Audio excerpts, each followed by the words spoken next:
Yeah, preparing for the World Cup playoff against the Panthers of Gabon, it has to be 100% because this is us getting a second chance to qualify for the World Cup, maybe through the back door, but we don't care. First things first, key players have to remain fit, and number one on that list has to be Victor Osimhen. We know what he brings. We know that without him, we're not even having a chance in here. So his fitness is very much important. Early preparation in terms of training. I hear that camp is open, I think 5 days before the game in Morocco as well. That is very good. I think the NFF, the Sports Commission, everybody has to pull together, even the players. True second, the captain has to rally the troops. This is a chance that we cannot afford to miss out on and qualify. So I think that if we can do all of that and also get Nigerians to support, pull behind this team, I think that it's important that we qualify for the World Cup. And it's, 3 more games to play or 4 games. We win the game against Gabon, we play against the DR Congo or Cameroon, and we're off to Mexico for the final round of playoffs. And I think that it's possible. Okay, so it's very important that the team, the Nigeria Football Federation, and even the fans get behind this movement as quickly as possible. For the team, they have to rally themselves. They have to decide if they want to play at a FIFA World Cup. The vast majority of them might not be there around when the next FIFA World Cup comes around in 2030. So it's very important for them to decide if they want to play at a FIFA World Cup for the first time in their careers. The Nigeria Football Federation must also get all the logistics rights, movement of players from Europe to camp in Morocco as well, ensuring that the team hotel is of the highest quality standard as well. So they also have to be up and doing. The media themselves, they also have to rally the troops, speak positively about the team, speak positively about playing at the FIFA World Cup as well.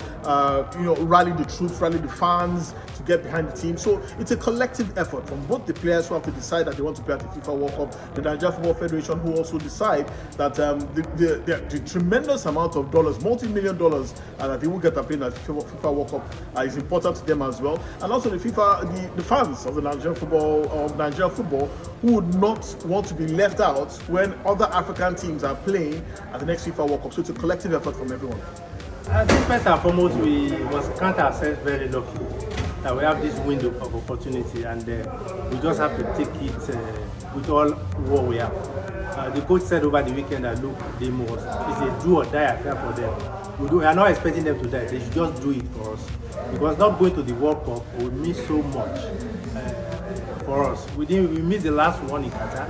If we miss this other one, when it's even an enlarged team format, it will be too bad for us not to go. Be that as it may, as we said, we just have to qualify. On the part of the NFF, there must one or two things they have done in these last 2 games for the Super Eagles to even get to this stage. For the players, I think they have now seen that look, we must give it all, like they did in the game against Benin. If they have that kind of mental attitude, I think we will not run into much problem. But we should not underrate Gabon. If you look at all the teams that qualify for this playoff, Gabon had, I think they have about 25 points, and yes, they are in the playoff. So they must be a very strong team to have even qualified for this level. So as we have seen, we are not going there. It's not a tea party. We just have to, serious work need to be done. The NFF have to be on top of their game, and the players on their part just have to do more than they did against Benin so that we can qualify. I want to believe that if we can get the ticket from Africa, going to the intercontinental playoff, I think by and large we should be able to contain every other team coming to that intercontinental. But first and foremost, we just have to get the African ticket, and we must do everything in our power to get that ticket. For me, I will put it to not just the NFF, but the players themselves too. I think the problems that with the federation, changing coaches like t-shirts at the beginning, that's why we couldn't find our feet there. But the players too on their own parts didn't do well.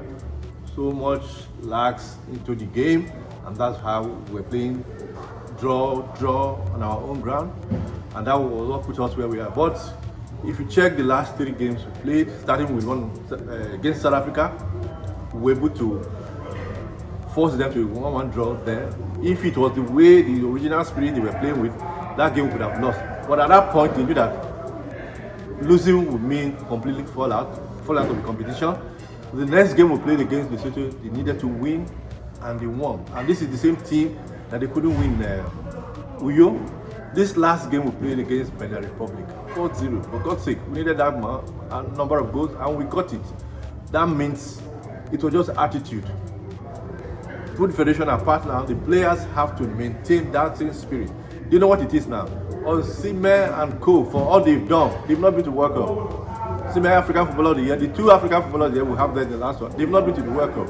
We must put that into perspective. I think they realize that you can play everything. If you don't go to the World Cup, you have not achieved anything. So I believe that is the spirit they will use. It's a question of attitude now, because especially the same number of players, the same people that played. It's a question of attitude now. Put it that I want to be at the World Cup. It's not just confessing it. They have to work to it. Every minute has to be a battle, from the kickoff to the last minute. There's no lag. We relaxed over Zimbabwe. The match is almost over, and then they equalized. Those are the things that put us where we are. So their attitude has to change. The federation has to put a lot of discipline. We have seen a lot of people going to Eagles camp. You see a lot of videos coming out from that place. Why?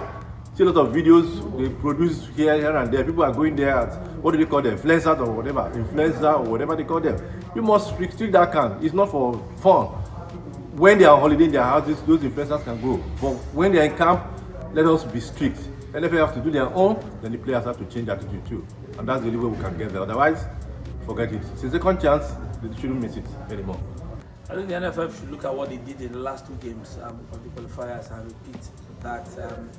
It's now up to the players. I think it's dawned on them that this World Cup, they could just miss it. With all of the laurels that individual laurels that these players have won, they've not been to the World Cup. And I think they just realized it and they showed what they can do against Benin Republic. Hey, we shouldn't just keep our legs on that gas pedal, keep powering on. I mean, in the last game, there was no doubt who the winner of that match was going to be. From the onset, the Eagles just showed that they meant business. I think that's the momentum that we should keep. Hammer it on these players that at the end of the day, they will be the ones going to the World Cup. Yes, the NFF might be the one taking care of the back end and the rest of them, but the players themselves should count themselves first before the rest of the administration backs them. It's not to say that we have the talents that can do it, but amassing this talent is what should be at the back of our mind. And I think at this point, whether it is finding a way of incentivizing these players, telling if it's money that they need, give them money. Whatever they need, give them to produce the results. We need to go to the World Cup. Well, I'm quite happy that Nigeria has a second window, a second chance to play at the World Cup after we missed getting the group ticket during the qualifiers. I'm saying a second chance because first, it was quite unfortunate that we were in a group where we had the likes of Lesotho, Zimbabwe, Benin Republic, Rwanda, and South Africa. We couldn't get the direct qualification to the 2026 World Cup. But again, thank God that on the final day, we were able to be among the 4 best runner-up teams in all the 9 groups to now qualify for the African qualifier, which of course is going to take place in November. I want to say that first, the Nigerian Football Federation didn't manage our qualification well during the qualifiers, and that perhaps was responsible for why the team struggled up and puff till the final day. Like we did in 2010 when Super Eagles qualified for the 2010 World Cup. For us to do well, the federal government had to set up a committee that will manage our participation in the playoff. Get people knowledgeable in the game, in football, people in business, to manage our playoff in Morocco next month. Anything contrary to that, I pray we don't miss the chance of getting the African ticket to go to the final intercontinental playoff in March next year. That is my solution. I think the preparations are 3 ways. From the Nigerian Football Federation, they must ensure that all logistics are properly done. The players, their traveling arrangements, book the hotel, ensure that the players are well motivated. If the players are having some outstanding bonuses or allowances, they should ensure that from their own parts they sort that out. Then from the coach, we have seen a pattern that in the last 2 or 3 games, without our captain Trusecon, we have won, we have kept clean sheets. So I think it behoves on him to do the right thing. We are not talking about sentiment. We are not talking about whether the captain is supposed to play or not. We are talking about defeating Gabon. So if he's going to do it with the captain sitting on the bench, so be it. We have seen that the players that have played in that position in his absence, they have done so well. So for the coach, he must get his tactics right, his formation, his changes. He has done well. In 6 games, he has won 4, he has drawn 2. A lot of people are saying if he had started the qualifiers, perhaps we would not have found ourselves in the position that we are now. For the players, I think they should also take part of the blame for what the situation we have found ourselves. They have been, before the last 3 games, they were not. The hunger was not there, the desire was not there. I think for some players, they felt that since their position, so were guaranteed, they could just stroll and do whatever they like. But they have shown that urgency in the last 2 games, and we hope that they continue in that spirit, in that